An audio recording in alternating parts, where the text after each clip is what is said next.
Bonjour, je suis ravie de vous retrouver aujourd'hui dans une nouvelle vidéo sur la perversion narcissique et une des caractéristiques, un des 50 comportements du pervers narcissique. Et aujourd'hui, nous portons notre regard sur une de ces caractéristiques qui est l'anxiété profonde. Donc oui, le ou la pervers narcissique souffre d'anxiété. Donc, je vous rappelle, nous sommes dans cette suite, les 50 nuances de maltraitance, que nous fait subir le ou la pervers narcissique. À ce jour, nous abordons l'anxiété profonde. Donc, important de rappeler pour ceux qui découvrent la perversion narcissique qu'il s'agit d'une combinaison entre perversion, utiliser le bien pour faire le mal, faire vivre des montagnes russes, vouloir montrer une intention positive alors qu'en fait, on est en train de vouloir faire du mal.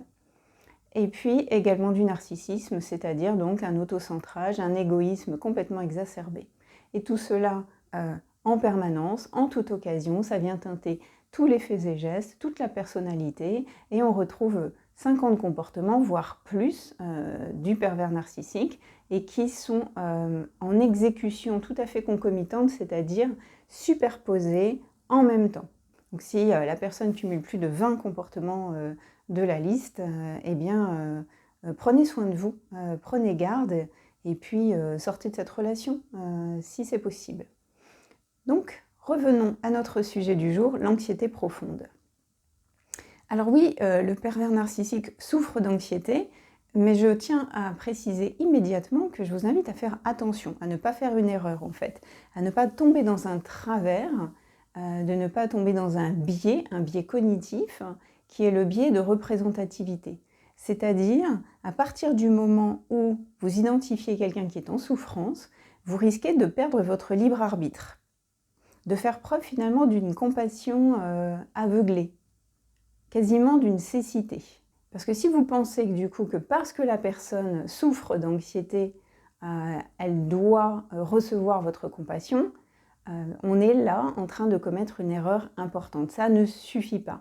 Il faut donc à la fois ressentir de la compassion, hein, on est des êtres humains normalement constitués, donc on ressent de la compassion, vous êtes de belles personnes, donc vous ressentez de la compassion, donc on y va. Par contre, le pendant, c'est de garder son libre arbitre, de garder de la distance, de garder sa capacité d'observation. Et c'est le cumul des deux qui nous intéresse.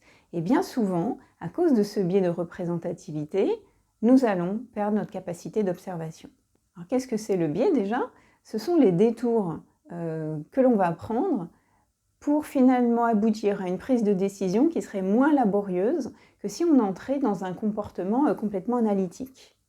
Donc le biais en lui-même est là finalement pour simplifier, gagner du temps, mais d'un autre côté, il peut conduire dans les erreurs. Un exemple de biais de représentativité, ce serait une maman qui écoute son garçon, qui lui parle d'un copain de classe qui fait plein de choses brillantes, qui à l'école a plein de copains, et puis qui a toujours des choses surprenantes à raconter ou à montrer chaque jour. Et là, la maman, on ferait une déduction que les deux sont amis, les deux sont copains. Il n'y a pas suffisamment d'éléments dans ce que vient de raconter le jeune homme pour comprendre, en déduire, faire le raccourci que les deux sont amis. Donc c'est ça le biais de représentativité, se contenter d'un certain nombre d'éléments pour en faire une déduction. Et là, quand quelqu'un souffre d'anxiété, ce qui risque de se produire, c'est qui dit quelqu'un qui souffre, dit c'est une victime, dit si c'est une victime, en point numéro 3, et bien finalement, elle doit recevoir votre aide. Et il va y avoir quasiment une réciproque entre quelqu'un qui souffre d'anxiété, et bien je peux finalement vibrer comme cette personne, parce que moi aussi l'anxiété, j'en ressens. Et quand je souffre d'anxiété, j'aimerais bien qu'on m'écoute, j'aimerais bien exister, j'aimerais bien qu'on m'aide. Donc finalement, on va faire la même chose pour le ou la pervers narcissique. Il est anxieux, on lui apporte notre aide. Et c'est là une erreur absolument catastrophique si on a affaire à un pervers ou une pervers narcissique. Il faut donc garder sa capacité d'observation, d'écoute, de compassion, et de ne pas tirer de conclusions hâtives et de s'empêcher finalement d'être en train de perdre sa capacité de jugement et d'observer, d'écouter jusqu'au bout, et puis de vérifier un petit peu à qui on a affaire d'abord. On vient de voir comment, finalement, en quelques secondes, dans un échange où quelqu'un est anxieux ou nous partage son anxiété, on peut se retrouver privé de capacité de recul, d'analyse, de libre arbitre, et se retrouver finalement à verser dans la crédulité, la compassion excessive, un aveuglement, limite une cécité. Pour rappel déjà, le ou la pervers narcissique oscille entre rage et jubilation. Et on y rajoutera aussi l'anxiété. C'est vrai que le ou la pervers narcissique vise à jubiler pour ressentir l'équivalent de la joie. Tout ce qui l'énerve le fait partir dans la rage. Donc ce sont des émotions très fortes, jubilation et rage. Et vous avez aussi cette anxiété qui va être là quasiment à bas bruit, mais un bas bruit qui est assez élevé.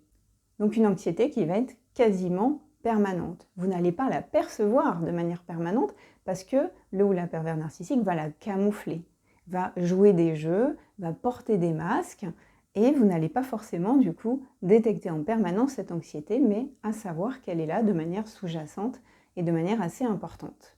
Alors pourquoi cette anxiété est là de manière permanente? Tout simplement parce que le ou la pervers narcissique a beaucoup d'exigences. Il veut décider, il veut contrôler tout ce qui se passe autour de lui, sur tous les plans. Pour rappel, en fait, le ou la pervers narcissique, c'est comme un enfant qui aurait autour de 8-10 ans et qui est finalement tyrannique. Je suis sophrologue aussi, et en sophrologie, on va travailler sur l'enfant tyrannique. On a des accompagnements que l'on propose pour aider l'enfant à sortir de ce comportement tyrannique et revenir vers quelque chose de plus sain pour lui et de plus doux du coup pour l'ensemble de la famille. Donc on peut tout à fait parler de la tyrannie de l'enfant dans certains cas. Et ce qui arrive au pervers narcissique ou à la pervers narcissique, c'est d'être tyrannique très jeune et qu'il ne va jamais quitter cette tyrannie. On reboucle sur les vidéos que j'ai déjà proposées sur le sujet du sadisme et vous pouvez combiner ça avec vite, tout de suite, et en fait tout ça sont des caractéristiques enfantines que le ou la pervers narcissique ne va jamais quitter. Ce pervers narcissique a une exigence de réussir tout ce qu'il veut, c'est-à-dire selon ses projets, selon ses envies, selon ses désirs, à sa façon à lui, et que tout ne va pas tourner exactement comme il le veut, il va être déjà énervé, mais il va être anxieux, toujours en train de chercher comment corriger tout ça. Alors sur quoi va se porter son anxiété? Ça peut être sur le couple, ça peut être sur le lieu de vie. D'ailleurs, je vais prendre un exemple qui combine les deux. Ça peut être par exemple madame qui préfère habiter dans une maison par exemple, et monsieur, qui est pervers narcissique dans cet exemple, préfère habiter en appartement. Il se peut très bien qu'au départ de la relation, il soit en appartement, ce couple soit en appartement. Puis finalement, comme il y a du mal-être chez la compagne, on va dans une maison. Vous pourriez vous dire, je ne vois pas comment on va détecter du coup que c'est un pervers narcissique. Et très juste, à ce moment-là, n'importe quelle interprétation tout à fait légitime serait de dire, voilà une belle personne.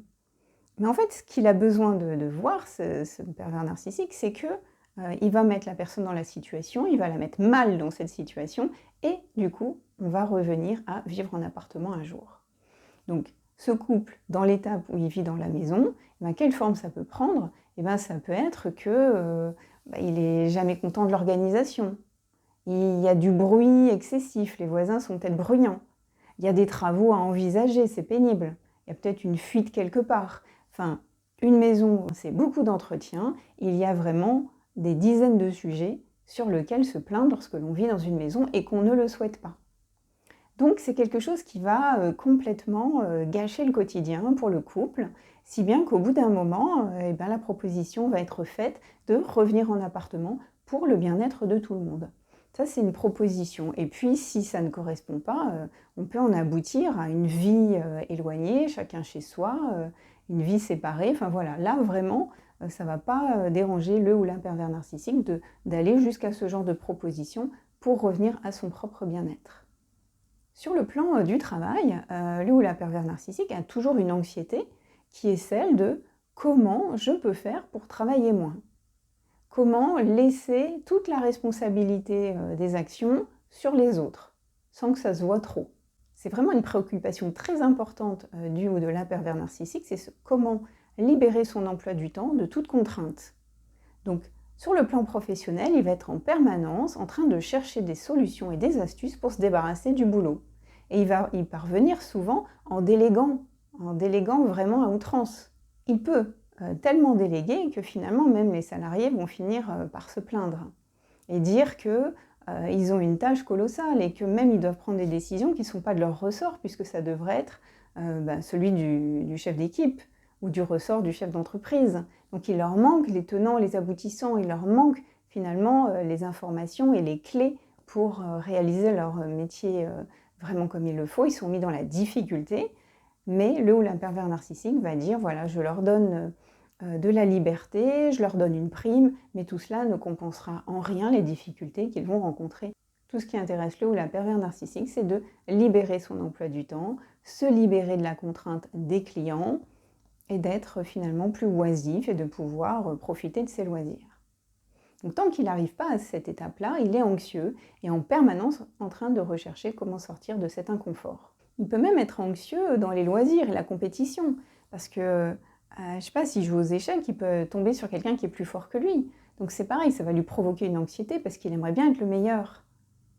Et s'il tombe sur plus fort, oui, ça va l'amuser une fois ou deux, parce que du coup, il a perdu, c'est rigolo, mais aussitôt, ça va aussi finalement l'enrager. Et à partir du moment où il est en rage, il est aussi anxieux. Et donc, il va chercher une solution pour gagner. L'anxiété, en revanche, il va rarement en avoir pour les enfants. Pour ses enfants, il n'est pas très anxieux. Il ne considère pas réellement que les enfants ont une existence psychique. Vous pouvez les entendre dire que voilà, les enfants, c'est pas eux qui décident. Et vous voyez vraiment qu'ils ne les considèrent pas. Voilà, quand j'ai des pervers narcissiques au cabinet et qu'ils parlent de leurs enfants, hommes comme femmes, ça n'est jamais un sujet, un souci, ça n'est jamais vraiment quelque chose sur lequel ils viennent travailler. Même si les enfants en question ont des souffrances énormes, qu'il y a un mal-être, qu'il y a un décrochage scolaire ou que sais-je, ils n'ont pas d'anxiété relative à leurs enfants. En revanche, les enfants leur apportent beaucoup de choses, c'est-à-dire quelque chose d'absolument fondamental pour les pervers narcissiques, c'est cet amour inconditionnel.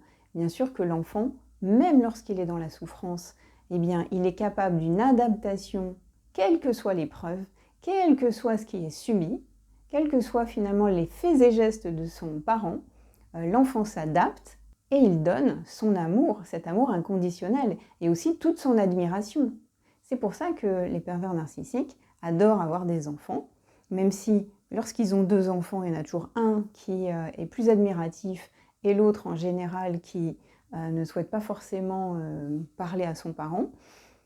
En tout cas, ils vont pouvoir en société briller et raconter qu'ils ont 2 enfants et combien ils sont géniaux. Ça, voilà, ça n'est pas une source du coup d'anxiété pour eux. L'autre thème qui n'est pas un sujet d'anxiété, ce sont les animaux. S'ils ont des animaux et que vous les observez avec, bien souvent, ils sont super affectueux. C'est un peu le love bombing que l'on a, nous les humains. Donc ils vont être hyper affectueux avec les animaux. En revanche, si l'animal a une souffrance, il se peut très bien qu'ils ne les emmènent pas chez le vétérinaire. Ils vont même leur faire des pseudo-soins. Et ça peut durer des semaines et des mois à ce que cet animal souffre de quelque chose, sans que réellement il bouge, il fasse quelque chose. Et à un moment donné, ils peuvent soigner l'animal. Pourquoi ? Parce que peut-être il y a un public. Il y a un public, il y a les enfants, il y a les amis, il y a du monde, et que du coup on va porter son attention sur l'animal parce qu'on sait que ça va être vu de manière très positive. Et donc ça va le narcissiser. Mais sinon, comme ça, s'il n'avait pas besoin d'être narcissisé, il se peut très bien qu'il ait plein de règles qui soient extrêmement limitantes pour les animaux. Les limiter dans leurs déplacements dans la maison. Et finalement, ces animaux, vous les voyez souvent seuls et même être un petit peu malheureux. Et les moments, les miettes d'attention qu'ils vont avoir de leur maître, de leur maîtresse, ils vont être super heureux et vraiment, ils vont être reconnaissants envers le maître ou la maîtresse. Donc que ce soit les enfants ou les animaux, ce ne sont pas forcément des sources d'angoisse ou d'anxiété pour le ou la pervers narcissique. Alors, comment se comporte le ou la pervers narcissique lorsqu'il est anxieux? Alors bien souvent, il est absorbé, il a le regard dur, il est plongé dans ses pensées. Il tourne en boucle en fait. Il peut même parler à voix haute parce qu'il a oublié que vous étiez à côté. Ça, c'est quelque chose de tout à fait possible. Il complote, il questionne beaucoup. Il peut questionner toutes les personnes autour de lui pour essayer de trouver des solutions. Donc s'il a un problème avec une femme, eh bien, il se peut très bien qu'il se rapproche d'une autre femme dans son environnement, hein, même parmi ses proches, ou au travail, pour essayer d'aller sonder comment vont fonctionner les femmes, pour essayer d'aller trouver des trucs et astuces à appliquer dans la problématique qu'il ressent, lui, avec cette autre femme. Ils peuvent aussi aller chez les thérapeutes et venir avec donc toutes leurs problématiques, avec beaucoup de plaintes, de lamentations. Si vous les écoutez, vous êtes vraiment touché. Vous vous dites que ce qu'ils subissent, c'est vraiment difficile et injuste. Et c'est là qu'il faut creuser, en fait, il faut écouter. Alors, je referai une petite parenthèse, comme je vois régulièrement des pervers narcissiques au cabinet.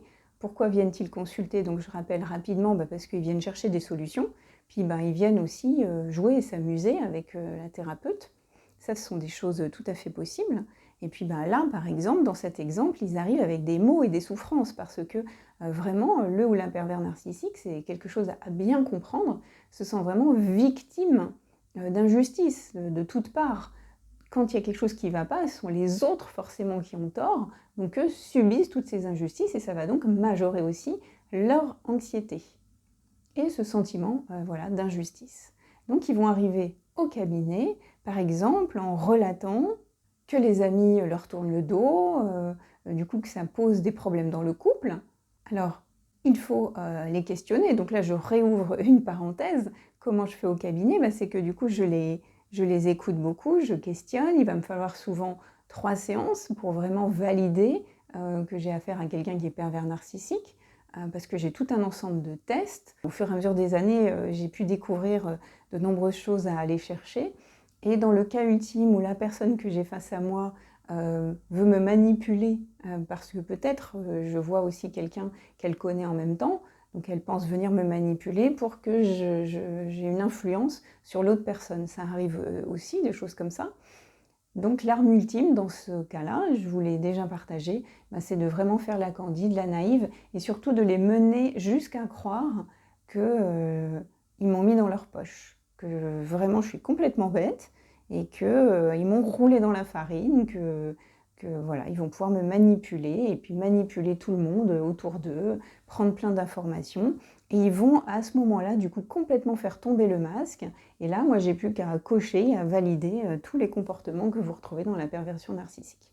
Donc voilà, je suis d'abord certaine d'avoir affaire à quelqu'un de pervers narcissique avant de vous parler dans les vidéos de mes conclusions sur les personnes pervers narcissiques. Donc lorsque cette personne dit que les gens ne lui parlent pas, qu'elle n'existe pas pour les amis des uns ou des autres, donc si c'est un homme, en fait, il faut le laisser s'exprimer sur le sujet, puis après aussi le questionner plus tard d'une autre façon sur ses ressentis par rapport à ses amis. Et vous allez pouvoir voir émerger un comportement qui est le mépris, en fait. Vous voyez que cette personne, cet homme, par exemple, méprise complètement tous les amis de sa femme. Donc les amis ne sont pas dupes, ne sont pas naïfs, ressentent son mépris. Et évidemment, arrive un moment où il ne l'écoute pas, il ne le considère pas, il ne lui pose pas de questions. Et donc cet homme va juste se servir de la conclusion et dire voilà, moi j'existe pas, on ne me pose pas de questions. Mais à aucun moment va se remettre en question qu'il est en train de les mépriser. Donc il va venir partager au cabinet son angoisse, son anxiété sur le fait que dans les relations, des fois il est comme ça dénigré ou méprisé. Sur le champ du travail, ça peut être quelqu'un qui a reçu une remarque d'une collègue professionnelle. Alors c'était le cas par exemple d'une DRH, donc une pervers narcissique DRH, qui vient avec la plainte vraiment manifeste qu'elle a reçu une remarque d'une collègue qui lui a dit qu'elle était un peu inconsistante, un peu légère, pas assez professionnelle sur ce sujet, sur ce thème.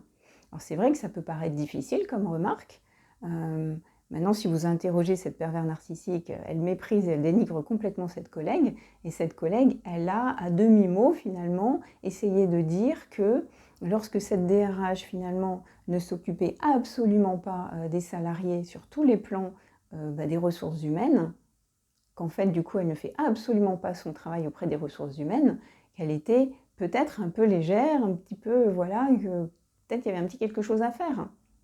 Eh bien, la pervers narcissique va recevoir ça comme un pieu dans le cœur. En fait, c'est assez vrai, puisqu'elle ne fait pas du tout son travail, mais c'est la remarque qui va lui avoir provoqué une blessure d'injustice, et elle va venir ici complètement anxieuse, angoissée, on me dénigre, je ne vaux rien. Hein, c'est vraiment quelque chose qui est difficile à détecter si cela vous arrive au quotidien, parce que le ou la pervers narcissique est vraiment une personne qui va jouer énormément la victime. Enfin, elle ne la joue pas, elle se sent victime et en permanence, et c'est ce qu'elle va dire. Mais dans ce cas-là, elle omet complètement tout ce qu'elle a fait en amont et tout ce qu'elle va faire aussi ensuite pour se venger de tout ça. Donc lorsqu'ils sont anxieux, les pervers narcissiques viennent questionner leur entourage et également des professionnels.